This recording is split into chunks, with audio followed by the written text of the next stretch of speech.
देखु जिते जड़े हताश हो जाए कि मानसिक चापर बशवर्ती हुए बचार इच्छा कमी जाए से प्राय सुइसाइड केस नहीं जिते सर्वे रु जना पड़ी तेणु यार केमती नियंत्रण हम केमती या बंद करवा तापाई 3 स्तर रे काम होगा कथा।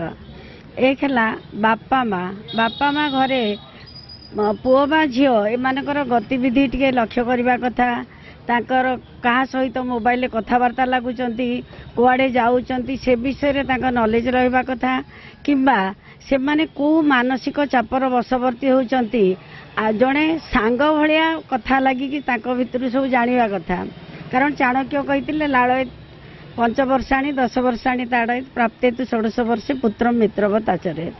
तापर सेकेंड है अनुष्ठान रे मध्य माने जड़े एमती अध्यापक अध्यापिका बा शिक्षक शिक्षयित्री थिबा कथा जहाँ को छात्र छात्री निर्भय तांको मन कथा खोली कहि पारुथबे एवं तांकोटु परामर्श मध्य नहीं पारुथबे। तापरे हमर विभिन्न जो एनजीओ गुडा कहला तांको द्वारा मध्य काउंसलिंग प्रोग्राम गुडा करा हेले एमाने निश्चित भाव में दिग्दर्शन पाइबे एवं एमती भूल स्टेप नेबेनी। देखो ये जो झील मानकर आत्महत्या यह एक विशेष भाव में दुर्भाग्यपूर्ण जिनस यह हवा उचित नुहे। निश्चित भाव आम कहवा यह गोटे सामाजिक व्यतिक्रम कारण एथरे प्रथमे मु दोष देवी अभिभावक निज पिला को आगे सचेतन करिया उचित।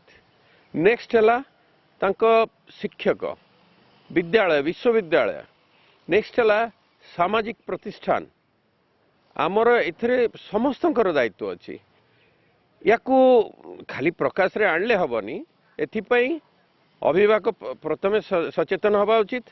नेक्स्ट है आपणकर पुलिस प्रशासन प्रशासन सामाजिक प्रतिष्ठान एवं वकील संघ मु कहबी एथरे प्रत्येक व्यक्ति विशेष समस्ते एथरे सचेतन हवा उचित। जोड़ा होची जोड़ा अपमृत्यु हारटा बढ़ुचे निश्चिंत सर दुखर कथा आपाई कौटना कौटी आम समस्त को मिलित भाव चेष्टा करने पड़ो। वर्तमान जो कहले बढ़ुची सेटा नुह आगुरी भी थिला वर्तमान भी होची। हाँ वर्तमान जिनसा बाहर को एपाई कारण इलेक्ट्रोनिक मीडिया सोशल मीडिया सब एक्टिव अच्छा जो इमिडिएट जना पड़ी आर प्रतिकार स्वरूप जोटा मुझे भावुची आमर सचेतनता प्रथम आम घर हवा कथा माँ बाप हिसाब से परिवार वर्ग हिसाब से आम पिला मानू से लेवल एजुकेट करने कथा जदि सहित कौन प्रकार मिसअपन होची किंबा एमती लगुच कि सहित कौन प्रकार आजिकल जमी ब्लैकमेल विभिन्न प्रकार करमती किसी होची मोराली से स्ट्रंग रहा कथा कि जिनसटा को माँ बापा सामना जहाँ को अति निजर बोली भावुंट सामना को जमी आनिया कथा आ जड़े सुसाइड से लगे कि दुनिया तार के ना तार किसी उद्धार हो पारनी कि साहय कर।